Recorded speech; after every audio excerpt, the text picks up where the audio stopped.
First of all, I'd like to acknowledge the Gadigal people, the original custodians of the land, and pay respect to the elders, both past and present. It's the first time we have an opening on a Sunday, so and obviously Andrew have lots of friends and very popular, so it's good that you're all here today. This is the second exhibition of Andrew in our gallery.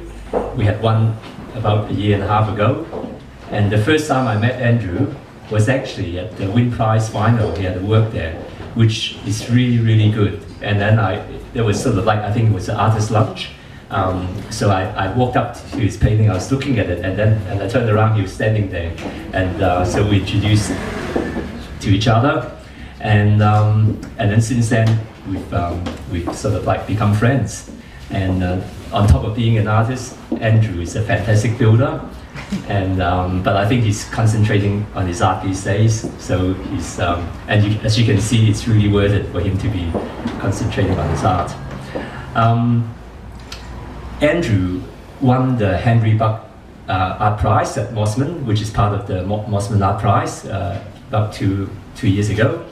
And so I thought it's most appropriate that we have the director of Mosman Art Gallery to open this exhibition for us. So I'd like you to welcome, and also John Cheeseman is also quite active, he's the president of the Museum and Galleries Association.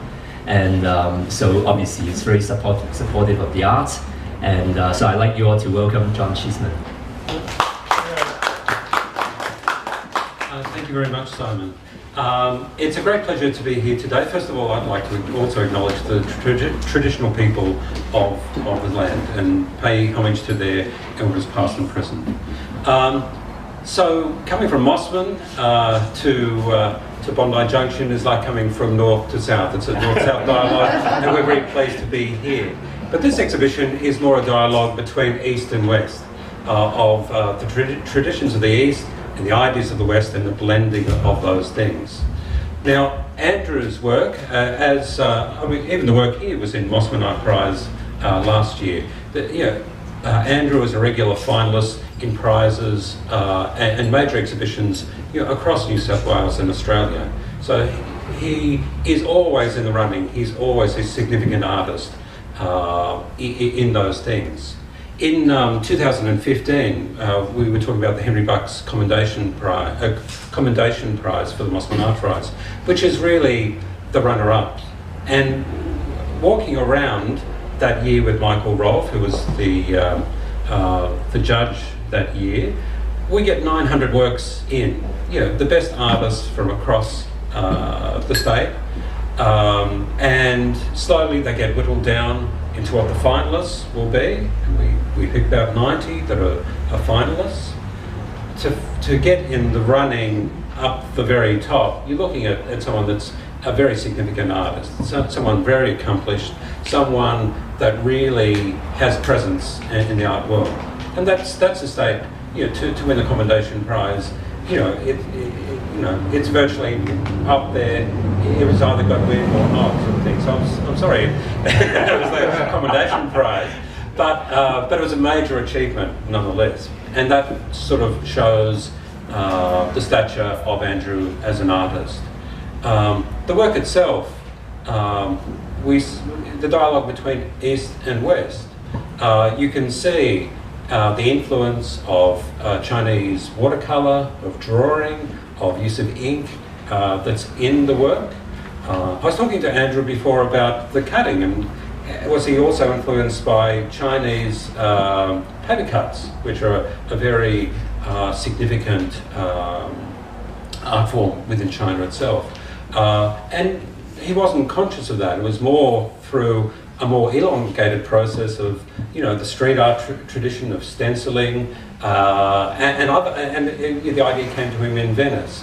But Venice, in some ways, was the far end of the long Silk Road that ran for many years, and the ideas that ran from east to west.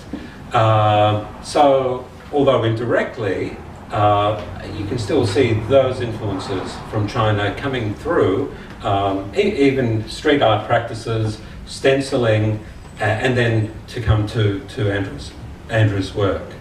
Andrew said he had revelation that you know, he had been working with stencils to create the work, you know, to paint through and create the work and that way, in the way that a street artist does. But then he realised, you know, and he threw the stencil in the corner. But then he realised, you know, later, that stencil was the actual artwork, and that was a change in his practice, a change in the way that he approached art, and that's influenced his art ever since. This exhibition, called Open Cut, deals with the environment, and you can see quite literal, figurative images of landscapes, of things that evoke the impact, I suppose, that a lot of the mining practices and other practices in Australia are having on the landscape. Some quite subtle. This looks quite abstract, but it's still embedded there. Others much more literal, and you can see the figures quite clearly in those works. I also noted that a lot of the works are very affordable too, That's right. you know, Yeah. and quite extraordinary. So it's wonderful to see such high quality art that's actually out there at an affordable price, and that. So and as always, the best way to support an artist, the best way to show an artist that you really like their work is to buy it. So, and you know, these are obviously beautiful works, and you know, I commend Andrew on all his work that he's done here, and it's my pleasure to open the exhibition. So, thank you. Thanks, John. Andrew, would you like to say a few words? Yeah, I'll say some brief words. So first I should thank John for such kind words. Goodness me, it's very humbling to hear him talk like that. Thank you, Simon, for once again having us along. It's always a bit of a gamble to have artists produce work for you, but Oh, it's no gamble at all.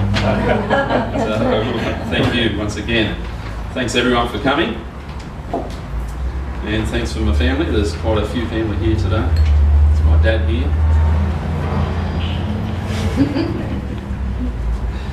Now, special thanks to young Ellie, who's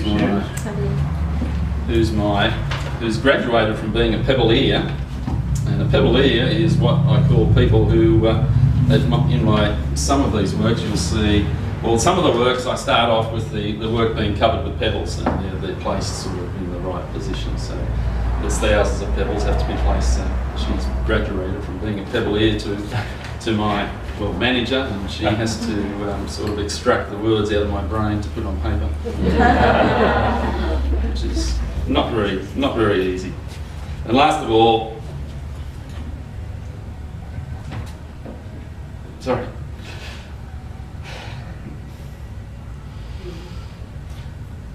The most things goes to Susan.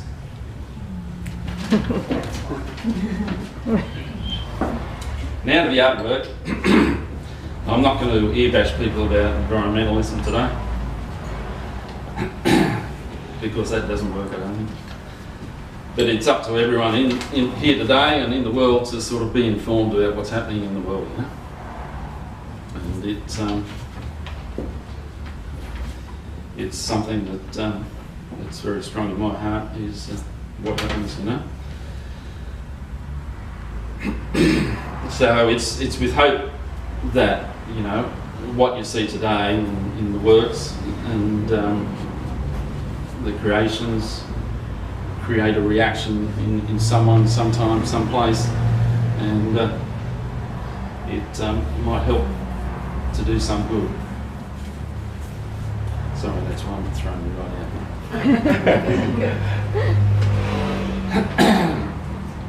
Art can and does change the world, so we should all get involved, and it's good to see people supporting artists, and there's really not enough of it happens today.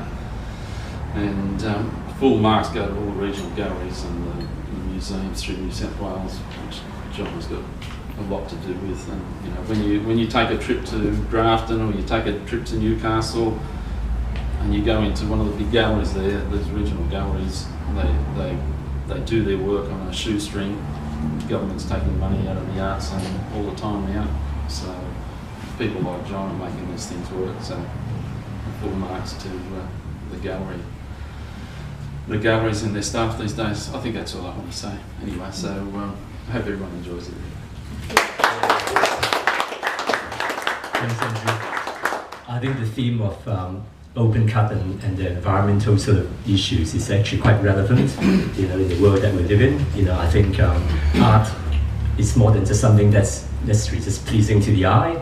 It can be sort of making a social comment and an environmental statement. And I think you know, this series of works definitely is making a very strong impact for me anyway. So if it makes the same impact on you, you may like to come and see me afterwards. Thank you.